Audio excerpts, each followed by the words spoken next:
Dear students, a very warm welcome to all of you in my today's lecture of business statistics. In today's lecture, we will discuss upon the topic theorems of probability. यानी कि आज के lecture में हम cover up करेंगे about the two different theorems of probability. These two theorems of probability popularly known as the first one the addition theorem of probability and second one is the multiplication theorem of probability. Now come to the very first one and this is the addition theorem of probability. क्या concept है addition theorem of probability का?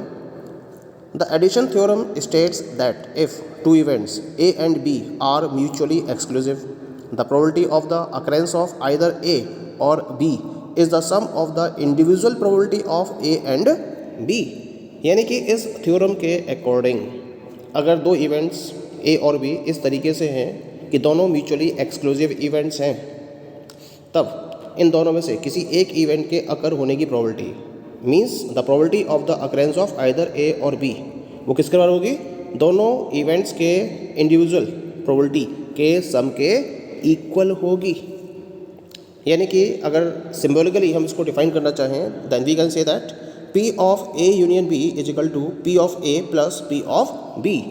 It means that the probability of occurrence the event either A और B is equal to probability of occurrence of event A plus probability of occurrence of event B.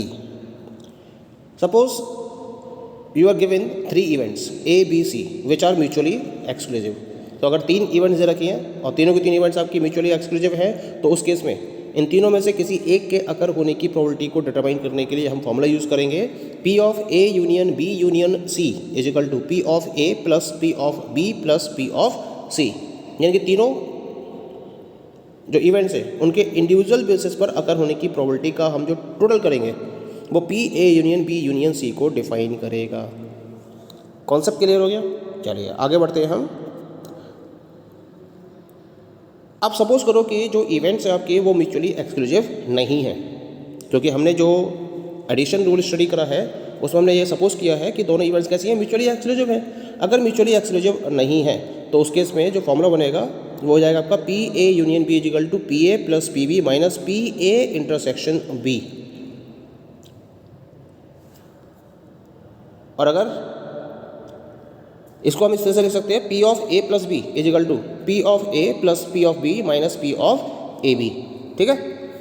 अगर आपके पास तीन events they रखी हैं A, B और C तो उस case में फॉर्मूला क्या होगा? फॉर्मूला एक्सटेंड हो जाएगा and the formula becomes P of A union B union C is equal to P of A plus P of B plus P of C minus P of A intersection B minus P of B intersection C minus P of C intersection A plus P of A intersection B intersection C.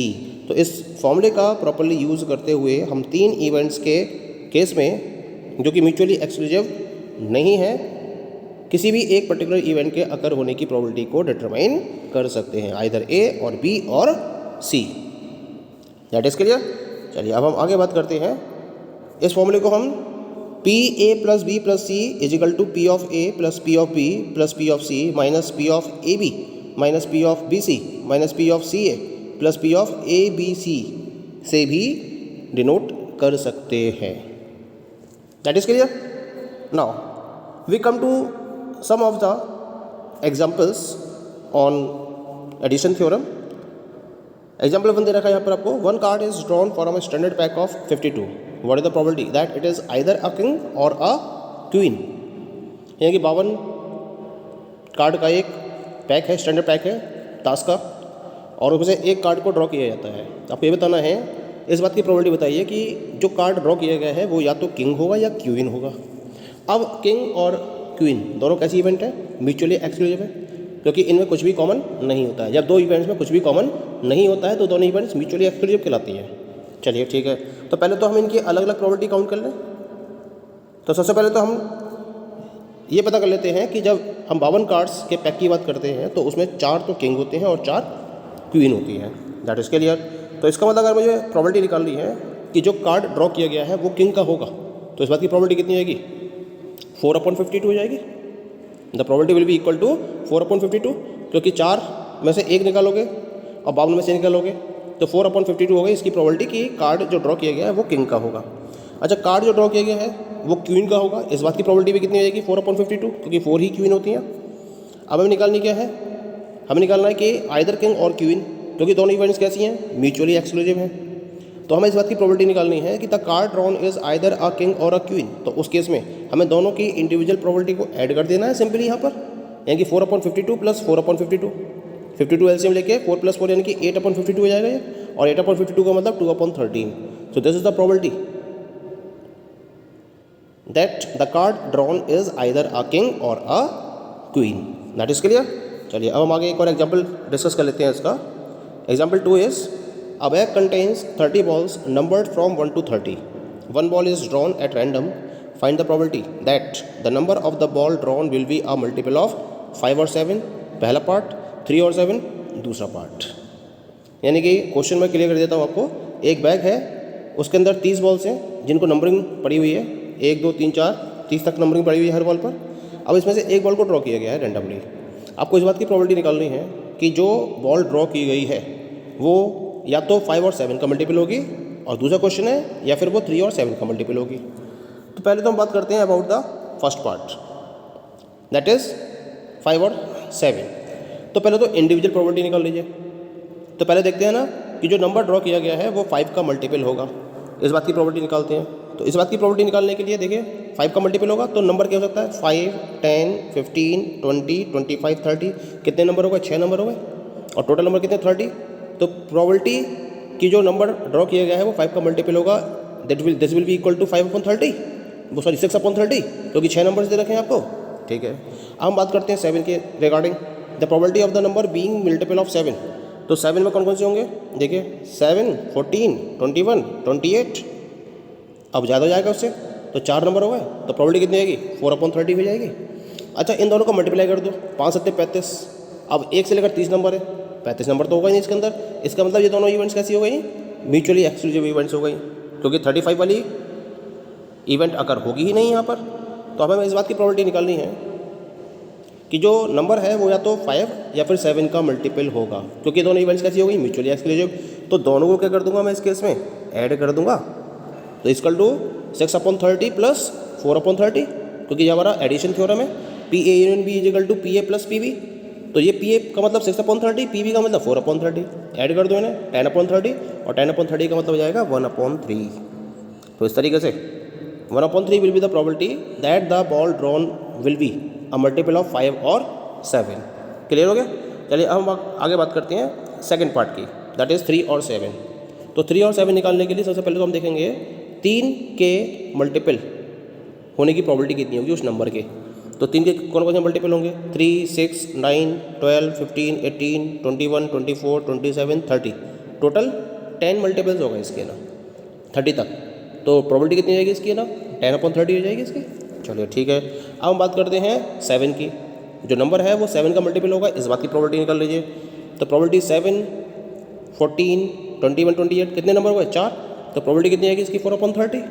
अब दोनों को multiply करिए, 3 7 21, तो mutually exclusive नहीं है इसका मतलब। तो जो नंबर होगा वो मल्टीपल होगा 3 और 7 का, कितना हो गया, 21 हो गया। 3 7 21 कितनी बार आएगा, ये एक ही बार आएगा। तो इसकी प्रॉबिलिटी कितनी जाएगी, 1/30 हो जाएगी। तो अब हमें निकालनी है इस बात की प्रॉबिलिटी कि जो नंबर है वो 3 और 7 का मल्टीपल होगा। तो इसके लिए क्या करोगे आप ना, P3 और 7 इजिकल टू 10/30, 3 के आने की प्रॉबिलिटी, 3 का मल्टीपल होने की प्रॉबिलिटी, 4/30, 7 का मल्टीपल होने की प्रॉबिलिटी, 3 और 7 यानी कि 21 एक ही बार आएगा। तो इसकी प्रॉबिलिटी कितनी आएगी, 1/30। तो फॉर्मूला हमने लगाया है PA union B is equal to PA plus PB minus PA intersection B, और A इंटरसेक्शन B कितना आ गया, 1/30। सॉल्व कर लोगे इसे, 10 + 4 -1 होगा 30 एलसीएम लेने के बाद, तो 13/30 इसका आंसर आ जाएगा। क्लियर हो गया यहाँ तक है ना। तो इस तरह से इवेंट्स अगर आपको म्यूचुअली एक्सक्लूसिव दे रखी हैं या म्यूचुअली एक्सक्लूसिव नहीं दे रखी हैं तो हम प्रोबेबिलिटी को इस पर्टिकुलर वे में कैलकुलेट कर सकते हैं। Now we come to the second theorem. The second theorem is the multiplication theorem of probability. क्या कहना है इस मल्टीप्लिकेशन थ्योरम ऑफ प्रोबेबिलिटी का the multiplication theorem on probability for dependent events can be extended for the independent events. From the theorem, we have PA intersection B is equal to PA into PB upon A. If the events A and B are independent, then PB or B upon A is equal to PB. Then the above theorem reduces to PA intersection B is equal to P of A into P of B. जो multiplication theorem है probability की, वो किसके लिए है? That is for independent events. क्योंकि जब events dependent होती हैं तो हम उस केस में कंडीशनल प्रोबेबिलिटी को फोकस करते हैं, और उसमें जो फॉर्मूला होता है वो होता है P A intersection B is equal to P of A into P of B upon A. लेकिन अगर उस केस में ए और बी क्या हो, इंडिपेंडेंट इवेंट्स हो, तो जो पी ऑफ बी अपॉन ए है वो पी ऑफ बी के बराबर हो जाता है. तो उस केस में जो फॉर्मूला है वो बन जाता है आपका P of A intersection B is equal to P A into P B. यानी कि दो इवेंट ए और बी के एक साथ अकर होने की जो प्रोबेबिलिटी है वो इनके इंडिविजुअल प्रोबेबिलिटी के मल्टीप्लिकेशन के बराबर होती है. और इसको हम डिफाइन करते हैं with the help of the formula P A intersection B is equal to P of A into P of B.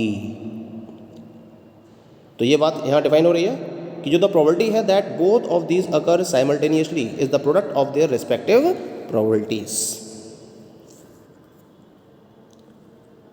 अगर n इंडिपेंडेंट इवेंट्स दे रखे हैं तो उस केस में जो मल्टीप्लिकेशन थ्योरम है वो क्या हो जाएगी, P A one intersection A two intersection A three up to dash intersection A N is equal to P of A one into P of A two into P of A three up to dash P of A N. तो इस तरह से हम n independent events के ऊपर multiplication theorem को apply कर सकते हैं. That is clear.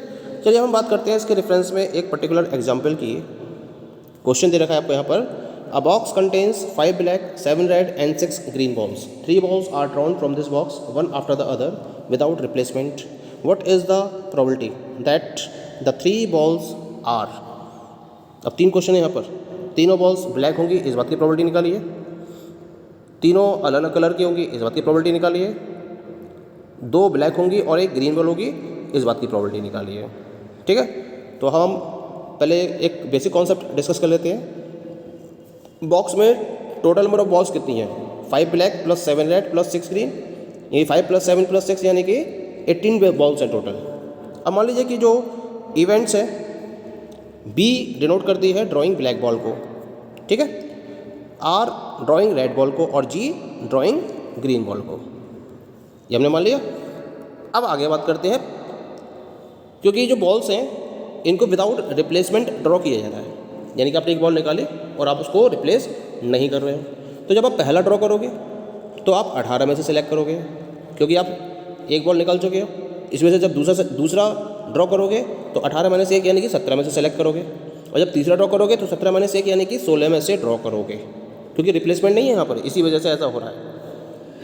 चलिए आगे बात करते हैं पहले क्वेश्चन की. पहला क्वेश्चन क्या है कि तीनों ब्लैक बॉल्स होनी चाहिए.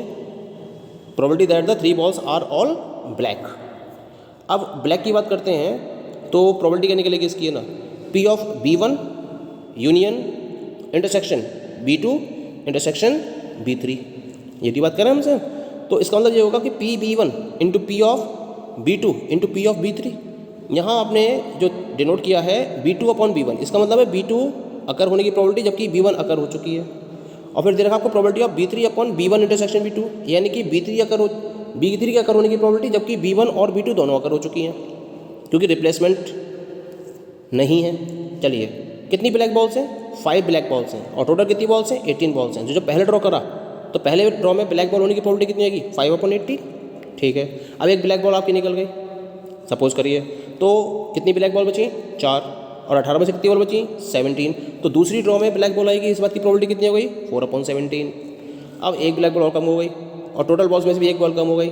जब आप तीसरा ड्रॉ करोगे तो उसमें ब्लैक बॉल होने की प्रोबेबिलिटी कितनी हो जाएगी? 3 अपॉन 16 हो जाएगी. इन तीनों को मल्टीप्लाई कर देंगे तो तीनों बॉल ब्लैक होंगी, इस बात की प्रोबेबिलिटी निकल कर आ जाएगी. और जब मल्टीप्लाई करोगे इनका तो वैल्यू आएगी 5 अपॉन 408.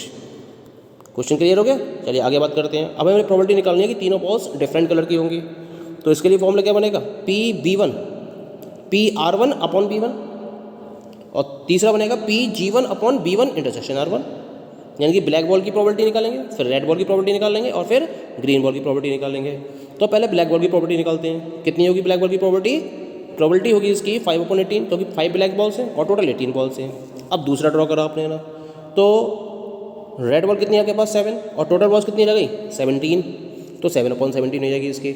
अब ग्रीन बॉल कितनी है 6 और टोटल बॉल कितनी रह गई रिड्यूस होकर 16 रह गई, तो प्रॉपर्टी कितनी आएगी 6/16। इन तीनों को मल्टीप्लाई कर दोगे तो वैल्यू आ जाएगी 35/816। ये इस बात की प्रॉपर्टी हो गई कि all the 3 balls are of different colour. अब लास्ट क्वेश्चन रह गया इसका ना, लास्ट पार्ट रह गया, property that 2 black and 1 green ball. 2 black की बात कर रहे हैं तो प्रॉपर्टी कैसे लिखेंगे इसकी, PB1 into PB2 into PG1।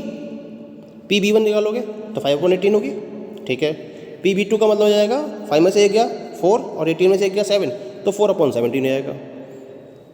Green कितनी है 6 है, तो 6/17 में से 1 गया 16 हो जाएगा। क्लियर हो रहा है कॉन्सेप्ट। इन तीनों को मल्टीप्लाई कर दीजिए तो यह जाएगा आपके पास 5/204 सॉल्व करने के बाद। तो इस तरह से 5/204 is the probability that the 2 are black and 1 is green ball. तो इस तरह से हम मल्टीप्लिकेशन थ्योरम से रिलेटेड क्वेश्चंस को सॉल्व कर सकते हैं। ओके,